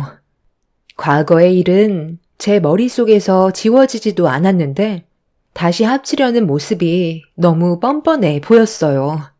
남자가 여자에 빠지면 눈에 뵈는 게 없다고 하더니 그 말이 전부 다 사실이었다는 걸 온몸으로 느끼게 되었죠. 제 눈앞에 펼쳐졌던 충격적인 광경은 아직까지도 꿈에 나올 정도로 너무 큰 고통을 안겨주고 있지만 시간이 지나면 그 또한 괜찮아질 수 있겠죠. 이런 관계까지 오게 된 건 6개월 전에 저에게 구두를 선물해 준 적이 있었어요. 그런데 10년을 넘게 함께 걸어왔으면서 구두 사이즈도 모르는지 사이즈가 작아서 발이 들어가지가 않았어요. 선물을 받아놓고도 기분이 상했던 저는 서재에서 일을 하던 남편한테 사이즈를 교환해야 될 것 같다는 말을 하려고 노크를 하려던 찰나 누군가와의 전화 통화 소리가 제 귀에 들려왔어요. 서재 앞에 서서 남편의 통화 내용을 엿듣게 됐는데 온몸에 닭살이 돋으면서 머리가 쭈뼛 서게 되었습니다. 남편이 전화 통화했던 사람은 여자였는지 서재 밖으로 흘러나온 한마디는 정말 충격적이었죠. 뭐? 사이즈가 맞지 않는다고? 아, 그럴 리가 없는데. 아까 발 사이즈 확인해 봤잖아. 제대로 신어 봤어? 직접 사이즈 확인해 보고 구매했던 거였잖아. 아, 맞다. 아까 당신 거 살 때 집사람 것도 같이 구매했었는데 차에 올려놨을 때 다른 걸 가져갔나 봐. 내일 내가 다시 바꿔줄 테니까 퇴근하고 만나면 되겠네. 나는 뭐 괜히 2개 샀겠어? 아까 집사람과 저녁 약속 잡았었는데 자기가 하도 가지 말라고 그래서 집사람과의 약속 깨버리고 같이 있었잖아. 집안 분위기 안 좋아지는 거 내키지 않아서 입막음용으로 산 건데 어쩌겠어. 내일 나올 때 그 구두 가지고 나와. 바꿔줄게. 그럼 나도 자기 많이 사랑하지. 마지막으로 뱉은 남편의 사랑한다는 단어 한마디가 제 가슴을 철렁 내려앉게 만들었고 거칠어지는 숨소리가 서재 안에 있던 남편의 귀에 들어가게 될까봐 서둘러 방으로 들어왔어요. 10년간 함께 살아왔던 모든 순간들이 한꺼번에 무너져 내려 버렸고 처음 겪어봤던 상황이라 어떻게 행동을 해야 될지 몰라 두려움만 커져 있었어요. 남편이 저 말고 다른 여자를 만나고 있다는 사실을 어린 제 딸이 감당할 수 있을지 그게 제일 먼저 걱정이 됐어요. 저는 그날 이후 남편이 저와 집에서 함께하는 시간 외에 밖에서 생활하는 모습을 확인해 봐야 했어요. 그래서 처음으로 남편의 뒤를 조사해 줄 수 있는 사람을 고용하게 되었고 상당히 많은 돈을 지불했지만 남편이 어디까지 저를 숨겨왔는지 모든 걸 확인해 봐야 했었어요. 잠깐의 통화 내용을 들었을 때 느꼈던 남편의 감정은 풋풋한 연애의 느낌이 아닌 꽤 오랜 시간 정체 모를 여자와 만남을 지속했다는 걸 어느 정도 알 수 있었습니다. 그래서 제가 할 수 있는 건 뭐든 다 해보기로 했어요. 그렇게 시작된 남편의 뒷조사에서 또 다른 모습들을 확인했을 때 제가 생각했던 것보다 상상 이상의 또 다른 모습을 볼 수가 있었습니다.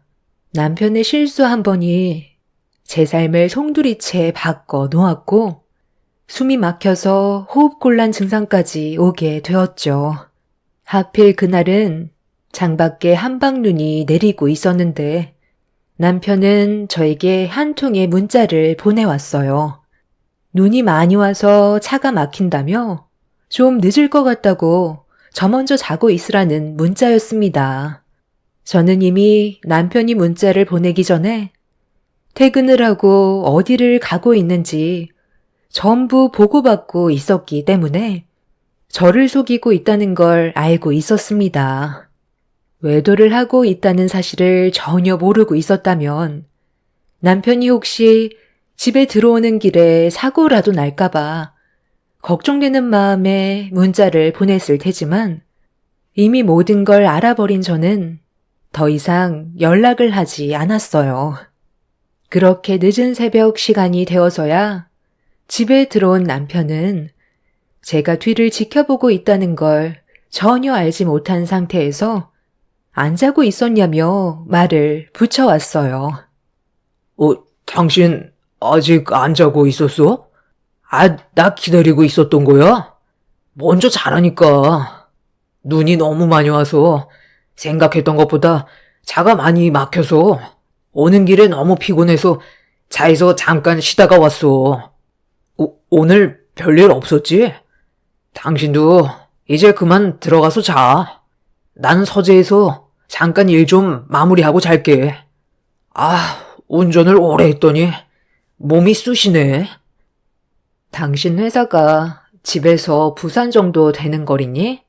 아무리 눈이 많이 왔다 해도 1시간이면 충분한 거리인데 8시간 만에 집에 들어와? 차에서 지금까지 자고 있었다고? 나보고 지금 그 말을 믿으라는 거야? 솔직히 말해. 어디서 뭐 하고 있었어? 이 시간까지 차에 있었다는 게 말이 돼? 핸드폰은 확인해 봤니? 전화를 몇 통이나 한 줄 알아? 나는 지금 당신한테 기회를 주는 거야. 어디서 뭘 하다가 이제야 들어온 건데? 어딜 들어가? 피하지 말고 솔직하게 얘기하라니까? 내가 너무 늦게 들어온 건 미안한데, 나도 요즘 일하는 게 힘이 들다 보니까 너무 지쳤는지 정신줄을 놓고 잠이 들었다니까. 당신 요새 좀 이상한데? 내가 문자나 전화를 하면 바로 연락이 오더니 이제는 몇 번이나 연락을 시도해야 뒤늦게 답이 오잖아. 나한테 뭐 서운한 거라도 있는 건 아니지? 도대체 뭘 솔직하게 말을 하라는 건지 모르겠는데 내가 당신한테 숨기는 게 뭐가 있겠소? 맨날 회사 집밖에 없는데 이게 다 잠을 못 자서 예민해져서 그런 거야. 남편은 끝까지 다른 여자와 함께 있다가 들어왔다는 걸 말하지 않았어요. 자신이 저지른 행동에 대해 솔직하게 털어놓고 잘못을 구할 거라곤 기대하지 않았었어요. 되려 저를 이상한 시선으로 바라보던 남편은 더는 아무 말도 하지 않은 채 서재로 들어가 버렸습니다. 남편은 그날 방으로 들어오지 않았고 서재에서 잠을 청한 뒤 아침 일찍 출근을 했어요. 제가 어느 정도 눈치를 줬으면 행동을 조심해야 될 텐데 남편은 전혀 달라진 모습을 보여주지 않았어요. 오히려 더 대범해지고 있었죠. 남편을 홀리게 만든 여자가 얼마나 대단하길래 헤어나오지 못하고 있는지 확인을 해야 될 것 같아 추가 비용을 더 지불하고 여자가 어떤 사람인지 알아보게 되었습니다. 남편의 무책임한 행동들 때문에 생활이 전혀 되지 않았고 하루하루 마음의 병이 들어가고 있는 거울에 비친 내 모습을 보게 됐을 때 저도 모르게 울컥해서 결국 오열을 하고 말았습니다. 남편을 향한 분노는 점점 차올랐고 절대로 용서하고 싶지 않았어요. 10년의 시간 동안 살아오면서 남편은 저에게 모든 걸 숨김없이 얘기하고 거짓말은 아예 할 줄 모르는 사람인 줄 알았었는데 그건 제 착각이었다는 걸 뒷조사하면서 받게 된 증거물들이 모든 걸 말해주고 있었어요. 속이 뒤집어질 만큼 그 여자에게 빠져나오지 못한 남편과 더 이상 함께 살고 싶지 않아 부부관계를 정리하기 위해 이혼 서류를 준비했고 남편이 집에 들어오기만을 기다렸어요. 그렇게 늦은 저녁 시간이 되어서야 들어온 남편은 아무렇지도 않은 척 회사 일이 너무 바빴다면서 지친 모습으로 들어왔는데 좀 전까지 그 여자와 함께 있었다는 걸 저는 이미 알고 있었습니다. 남편은 제가 앉아있는 곳으로 걸어오면서 테이블 위에 올려져 있던 서류를 가리켰어요. 이건 무슨 서류야? 아무것도 안 적혀 있네? 나한테 온 서류인가? 확인해봐도 되는 거지? 이거 뭐야? 당신 지금 나랑 이혼하자고 올려놓은 서류였어? 두 눈으로 봤으면서 뭘 물어봐. 우리 둘은 오래 이어갈 수 없는 관계니까 그만 이혼하자는 건데 오히려 당신은 나한테 고맙다고 해야 되는 거 아니야? 갑자기 왜 그래? 이혼이라니? 내가 뭘 잘못했길래 이혼까지 생각하고 있었던 거야? 설마 저번에 누나 쓸 때 너무 늦게 들어온 것 때문에 그런 거야? 모른 척하지 말고 그냥 솔직하게 얘기해.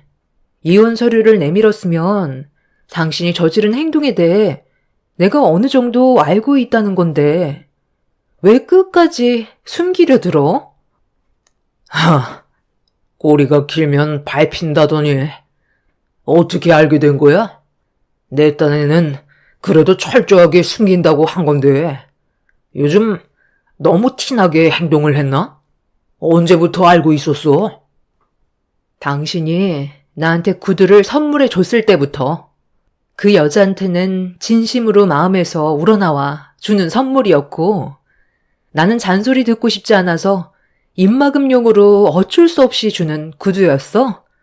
아마 사이즈가 바뀌지 않았다면 나는 지금까지 전혀 모르고 있었겠지. 나랑 함께한 10년의 생활은 아무것도 아니었다는 거야? 아, 그때부터였으면 알게 된 건 얼마 되지 않았네. 한 번 실수한 게 그걸 눈치챈 거야? 설마 당신 그때 내 서재 앞에 있었어? 통화하는 걸 엿들었던 거야? 그래. 네가 그 여자한테 쩔쩔매면서 다시 바꿔주겠다며 사랑한다는 말까지 했었잖아. 한 지붕 아래 있으면서 내가 들을 수도 있다는 건 생각 안 해봤어? 최대한 조용하게 얘기한다고 했는데 결국 일이 이렇게까지 되어버렸네. 전부 알아버렸으면 그만해야지 어쩌겠어. 나도 이중 생활에 점점 지쳐가던 참이었거든. 그 여자가 나보다 잘난 게 뭐가 있길래 브레이크가 고장난 사람처럼 행동하는 건데? 단 한 번이라도 잘못된 길을 걷고 있다는 생각은 안 해봤어? 그런 생각을 해본 적이 없을 정도로 내가 지금 그 사람한테 푹 빠져 있거든. 그래서 죄책감보다는 그 사람을 더 늦게 알았다는 게 아쉬울 뿐이야. 당신보다 잘난 게 뭐가 있냐고? 내 입으로 일일이 설명하긴 좀 그렇지만 당신과는 비교도 할 수 없을 만큼 능력이 좋은 여자야. 법을 다루는 사람이거든. 어차피 이혼할 거면 나는 그 사람과 같이 나오면 될 것 같네. 직업이 변호사라 나를 위해 변호를 해줄 거거든. 당신이 그동안 얼마나 철저하게 준비했는지 모르겠지만 그래봤자 소송으로 위자료 받고 끝나는 거 아니야? 우리 이혼하면 나는 새 삶을 살고 싶어. 하나는 당신이 키우면 될 것 같네. 진짜 포기각서는 원하면 작성해 줄게. 너무 무리한 조건만 내세우지 않는다면 우리 관계 최대한 완만하게 정리했으면 좋겠는데 당신도 일을 크게 만들고 싶지는 않잖아? 왜? 당신 부모가 알게 될까봐 그게 걱정이 되니? 아니면 우리 엄마가 당신 머리채 잡을까봐 걱정이 되는 거야? 나한테 조금도 미안한 감정은 없는 거니? 미안해할 일이 뭐가 있어. 사랑하는 사람 만나는 게 죄는 아니잖아. 내가 이중 생활을 했어도 그동안 가정에 소홀했던 적 단 한 번도 없었고 지금까지 최선을 다하며 살아왔었어. 그러니까 당신한테 미안한 감정은 하나도 들지 않지. 내가 꾸린 가정을 내팽개친 것도 아니고 월급 한 번 밀린 적도 없이 생활에 지장을 준 적 단 한 번도 없었잖아. 그러니까 나는 떳떳할 수가 있는 거지. 어차피 알게 된 거 되돌릴 수 없으니 하루빨리 정리하는 게 당신도 좋겠지?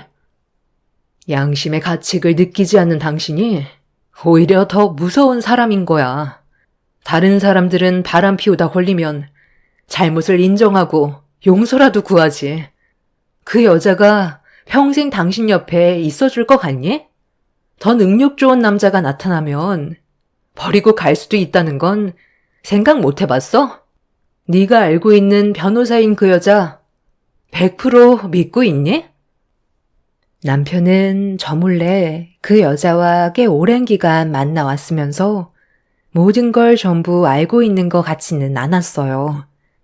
저는 이미 뒷조사를 통해 어떤 여자인지 파악하고 있었지만 남편은 그 여자의 겉모습만 보고 간이며 쓸개며 다 내어주고 있던 거였죠. 조금도 의심하지 않고 그 여자에게 푹 빠져있는 남편의 모습을 보고 있으니 어떤 일이 벌어지고 있는지 전혀 말해주고 싶지 않았어요. 그날이요, 저희 부부는 이혼을 하기 위한 준비를 하기 시작했고 제가 제시한 위자료와 재산 분할에 대해 얘기하는 순간 갑자기 태도가 돌변한 남편은 나중에 다시 얘기하자면서 누군가와 전화통화를 이어나갔어요. 서재에서 들어보니 상간녀와 대화를 나누고 있었고, 잠시 뒤 거실로 나온 남편은 저와 잠깐 어디 좀 가자고 하길래 아이를 집 근처에 있는 친정 부모님 댁에 잠깐 맡긴 뒤 남편을 따라갔습니다. 그리고 잠시 뒤 저희 앞에 나타난 여자는 남편 옆에 앉더니 저를 빤히 쳐다보면서 비웃는 듯한 얼굴로 자기소개를 하더니 재산분할과 위자료의 제시 금액을 거부했어요. 너무 터무니없는 금액을 제시하는 거 아니에요? 재산분할 5억에 위자료 5천을 달라고요? 동우 씨한테 들어보니까 지금까지 살면서 뭐 한 것도 없던데? 제가 누군지는 대충 들었을 텐데 그쪽이 말한 위자료에 대해 순순히 내줄 것 같아요. 재산분할과 위자료는 딱 절반이면 될 것 같은데 그만큼만 받고 정리하시죠. 그쪽한테도 소송을 진행할 거라는 거 알고 있지? 위자료 5천만 원은 준비가 되어 있나? 변호사면 이미지가 생명인데 불륜을 저질렀다는 사실을 알게 된다면 먹고 사는데 지장이 생기지 않을까? 상황 판단 잘하는 게 좋을 거야. 내가 제시한 금액은 전혀 많지 않다고 생각하는데? 마음 같아서는 탈탈 털어버리고 싶지만 법대로 하다 보면 내가 원하는 대로 되지 않으니 나도 변호사가 시키는 대로 해야 되거든.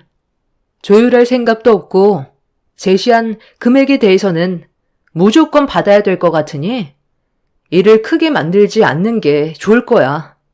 갈 때까지 한번 가볼까? 누가 더 불리한 게임일까? 나는 이미 눈에 뵈는 게 없어. 지금 당장이라도 그쪽 머리채 잡고 난리를 치고 싶지만 내 손을 더럽히고 싶지 않아서 참고 있는 중이니까 조용히 넘어가는 게 좋을걸. 그쪽이 어떤 여자인지 나는 벌써 다 알고 있거든. 저번에 배가 너무 고파서 밥집에서 밥을 먹은 적이 있었는데 음식 맛이 너무 형편없어서 입맛만 버리고 왔었거든.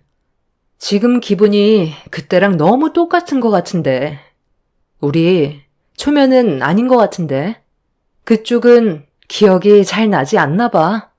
서로 원하는 걸 가져가려면 좋게 해결 봐야지. 상간녀는 제가 뱉은 한마디에 얼굴이 사색이 돼서는 눈을 회피하면서 말까지 더듬거리기 시작했어요. 이미 저는 전부 다 알고 있는데 그걸 계속 숨기고 이를 꾸미려는 상간녀를 보니 너무 한심스럽더군요. 뛰는 놈 위에 나는 놈이 있다고. 저는 남편이 바람을 피웠을 때 상간녀까지 뒷조사를 끝낸 상태라 어떤 여자인지 전부 다 파악이 된 상태였죠. 하지만 그걸 남편은 전혀 모르고 있고 상간녀에게 푹 빠져서는 변호사라고 확고하게 믿고 있는 모습이 참 우스웠습니다. 제가 앞에 있는데도 상간녀에게 시선을 떼지 못하는 남편은 보란듯이 그 여자에게 스킨십을 하고 있었어요. 속이 부글부글 끓고 있었지만 끝까지 참았고 제가 제시한 금액에 대해 번복할 마음이 없다는 걸 확실하게 의사표현을 하니 상간녀가 잠시 따로 대화 좀 했으면 한다고 저를 화장실로 불렀습니다. 네가 지금 간이 배 밖으로 나왔지? 변호사? 어디서 나를 속이려 들어? 내가 지금 당장 너를 신고해서 사기죄로 쳐넣고 싶지만 왜 참고 있는지 알아? 10년을 믿고 살아왔던 저 자식이 내 앞에서 무너지는 모습을 봐야 하거든. 그래서 네가 밥집에서 뒷설거지하는 거 뻔히 알고 있는데도 모른 척하는 거야. 언제 그렇게 뒷조사까지 전부 다 하셨대? 그래, 나 변호사 아니야. 술집에서 친구들과 술을 먹고 있었는데 나한테 접근하더니 같이 합석했으면 좋겠다고 해서 그날 하루 즐기려고 만났었는데 나에게 진심이라며 다가오더니 첫 느낌을 봤을 때 직업이 변호사 같다고 하길래 그냥 그렇게 생각하라고 거짓말을 했었는데 그때부터 나를 바라보던 시선이 바뀌었고 지금까지 만남이 이어져 왔던 거였어. 굳이 나에 대한 환상을 깨주고 싶지 않았었거든. 나도 지금의 관계를 깨고 싶은 생각은 없어. 동우 씨가 나한테 워낙 돈을 잘 써서 헤어지게 되면 앞으로의 삶이 힘들어질 것 같아. 이대로 쭉 이어가고 싶네. 그런데 얼마나 여자 고시를 못했으면 동우 씨가 밖으로 돌겠어. 나한테 좀 배우셔야 되겠네. 남자를 확실하게 잡는 방법은 밤일이 제일 중요한 건데. 그 여자는 저에게 용서를 구하는 것보다 오히려 제가 여자 구실을 못해서 그 사람이 밖으로 도는 거라며 상처되는 말을 거침없이 뱉어댔어요. 그때 정말 사람이 참을 수 있는 한계를 느끼게 되었고 순간적으로 욱해서는 그 여자의 얼굴에 뺨을 올리고 싶었지만 변호사가 했던 말이 생각이 나서 올렸던 손을 내려놓게 되었죠. 제가 상간녀의 뺨에 손을 올리게 되면 역으로 고소가 들어올 수 있기 때문에 최대한 침착하게 행동을 해야 했어요. 그 여자는 자기가 먼저 자리로 돌아가서 제가 원하는 조건에 대해 설득시키겠다고 화장실 문을 열며 밖으로 나갔습니다. 속이 뒤집어질 만큼 화가 치밀었지만 원하는 결과를 얻기 위해서는 끝까지 참아내야 했어요. 그렇게 다시 자리로 돌아가니 둘은 서로 좋아 죽는 듯 제가 보는 앞에서 터치하고 난리도 아니었죠. 남편은 자리에 앉은 저를 보며 재산 분할 5억에 위자료 5천으로 저와의 인연을 끝내주겠다면서 이혼 서류에 도장을 찍었고 저도 남편과 여자의 낯짝을 한심하게 바라보면서 도장을 찍었습니다. 일이 시끄러워지는 것보다 조용하게 처리하고 싶다는 남편의 말에 소송으로 가지 않고 최대한 빠르게 일을 처리해 버렸어요. 상간녀에 대한 위자료 또한 남편이 따로 저에게 보내주었고 여자에 미치면 모든 걸 다 내어준다는 걸 그때 전부 경험을 하게 되었네요. 그렇게 이혼을 하게 되자 양가 집안은 난리가 났지만 제가 조용히 넘어가고 싶다는 말에 부모님께서는 더 이상의 소란을 만들지는 않았습니다. 그렇게 힘든 시간들을 보낸 뒤 전 남편과 2번 다시 마주치고 싶지 않아 다른 지역으로 이사를 가게 되었던 거고 연락할 수 있는 모든 수단을 끊어버렸어요. 이혼이라는 게 도장만 찍는다고 해서 끝나는 게 아니라 자잘하게 해야 될 것들이 정말 많더군요.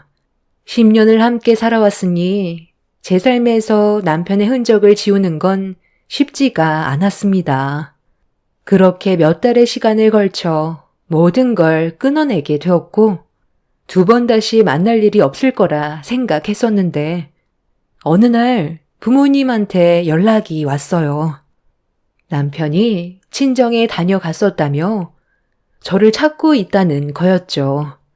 다시 합치고 싶어하는 이유를 알게 됐을 때 그토록 기다리던 남편의 나락을 보게 되었고 배신은 용서받을 수 없다는 걸 본인도 깨닫게 되었을 땐 이미 늦어버렸다는 걸 알게 해주고 싶었어요. 그래서 남편한테 전화를 걸었고 제가 받은 고통들이 얼마나 컸는지 알려주었습니다. 여보세요? 연락할 방법을 만들어놔야 할 거 아니야? 그래도 우리가 함께 했던 세월이 있는데 너는 조금의 감정도 없냐? 너무 단호하게 모든 걸 잘라버리면 어떡해? 나랑 만났던 그 여자 모든 게 다 거짓이었어. 사기친 거라고. 변호사라고 속여놓고 그동안 내 등골을 빨아먹고 있었다니까. 당신은 이 사실을 모르고 있었던 거야? 아니면 알고도 모른 척 했던 거야? 변호사 사무실을 청담동으로 이전하는데 돈이 많이 부족하다고 해서 평생 함께할 생각을 가지고 있었기 때문에 조금도 의심하지 않고 내가 그동안 힘들게 모아두었던 재산을 넘겨줬거든? 그런데 돈을 받고 난 다음날부터 연락이 되질 않는 거야.